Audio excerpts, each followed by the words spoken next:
we get to focus a lot on adding grace and working on climbing. There's a lot of like slow climbing in this. So if that's something you're working on, this is great practice for that. Yeah, and the moves are very easy to transition in and out of. There's not a lot of moving around and so on. So it's very easy for you to do the transitions. If you're a beginner who's working on figuring out how to do different transitions and add some pretty shapes to your routine, this is definitely one for you. Yes. So if you're new to this channel, welcome. On this channel, we help you with tips for aerial silks, hammock, pole, and hoop, providing tutorials and different tricks that help us to level up our aerial game at home. So if that is something you're interested in and you haven't subscribed as yet, be sure to subscribe, be a part of our community where we do this every week. Yeah, and if you have friends who also practice or train with you at home, be sure to share it with them so that they can have access to all of this free resource that we put out there to try to help you to level up with your aerial game. Yes. Okay, so before we start practicing today, we always need to do a quick safety check to make sure that we have everything okay so we can continue practicing for a long time and avoid injuries. So let's make sure that our equipment has been checked beforehand to make sure that it is in shape. Make sure that you have a crash mat. That is super important. Do not practice without a crash mat. Also, make sure that you have like grip, resin, whatever you need. Make sure that you warm up well and cool down well. So warm up before and cool down well after you're done practicing aerial. If you're looking for different warm-up videos, you can find them in a playlist right up here. So if you haven't warmed up yet, go check out that playlist and then come back here to do this. That is super important. Don't skip that. As always, for pole, you need to wear as little clothes as possible. So, you know, of course, wear pole attire. Don't wear something too long unless you're wearing like sticky clothes. And then, of course, make sure that you have a spotting buddy. Make sure you have someone to practice with to make sure you're safe, be your GPS in the air, and they're there to help you out if anything happens. Yeah. And as always, you cannot find the music to this routine synced up to this video, but we do share a short that premieres the night before this video premieres, so you can find a link to that short that has the music synced up right here. We also leave you a link to the song that we use along with the description, the time in which we get started, and you can find that down in the description below. If the time is more than a minute, YouTube doesn't allow us to post a short that is longer than a minute, so we do invite you to hop on over to our Instagram account, so check it out there because we also post it there.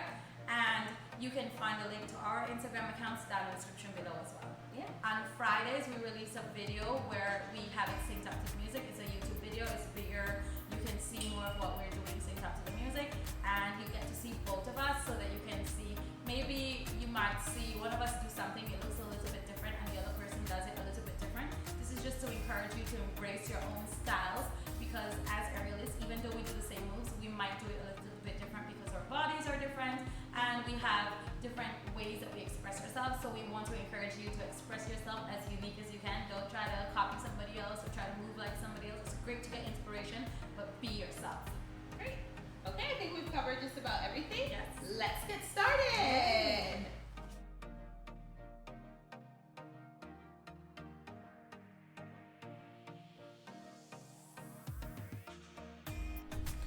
Hey guys, so Karina's helping us to break down the routine. We're gonna start off with the starting spin. So we're starting with your left hand up high, and you're not gonna bend that hand. Keep that one straight and above your head as far as possible. You're gonna have your right hand in bracket grip just at your eye level. And when it comes to your legs, you're going to be pivoting off of your left leg. You're gonna bring your right leg forward.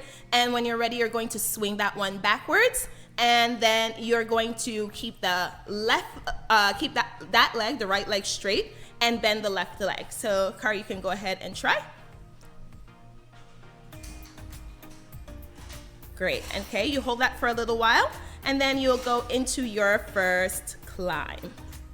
So when you're done doing that sit from your first climb, you're going to think about adjusting your hand so your inside hand comes high and your outside hand will hold around your chest level. Okay, and then you're going to adjust your legs. So you're going to bring both. If you noticed before, both of your legs are pointing, like the knees are pointing in different directions. You're going to bring your back leg so that it is pointing the same direction. The knee is pointing in the same direction as your front leg is, and then you're going to stand up.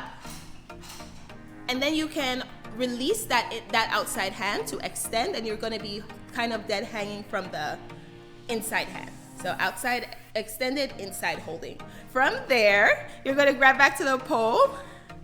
And from here, you're going to release your legs and bend one. And then you can pull yourself up using your upper body to come into this sitting position. So bring your legs into the sitting position. And then you're going to think about keeping that inside hand close to your body and keeping your body close to the pole.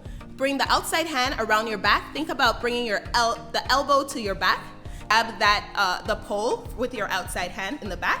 When you feel safe, you can release your arms to get this position. Nice. And then when you're ready, you can grab back to the pole. Hold on. And then you can bend your legs and you'll go into a snake position. So make sure your thumbs are down to create this position and thread your body through. From there, straighten the leg that is on the outside, and then you're going to fold your body over. And here you can touch your body and extend before you come back to the pole, and that's the end of the routine.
It was really nice to kind of slow things down. I found that I got a lot of practice with climbing and also like moving my legs from one move to the next, like from one climb style to the next. So this was really, really fun for me. Even though I'm not really a beginner, like still like intermediate, it was still nice to go back to the basics. Yeah, and you know, some of the beginner moves are some of the moves that you can really add grace to because they don't require as much strength. So even if you're an intermediate pole person and you want to practice, pole person, you know, you're intermediate, your level is at intermediate, and you want to practice a routine that just reminds you of how graceful you can be, these pretty poses are a great option for you to try this routine. Yeah, okay guys, thank you so much for watching, and of course, if you're not subscribed, if you're not a part of our community, be sure to subscribe and like the video before you leave. Yeah, thank you guys so much for watching, and until next time, bye!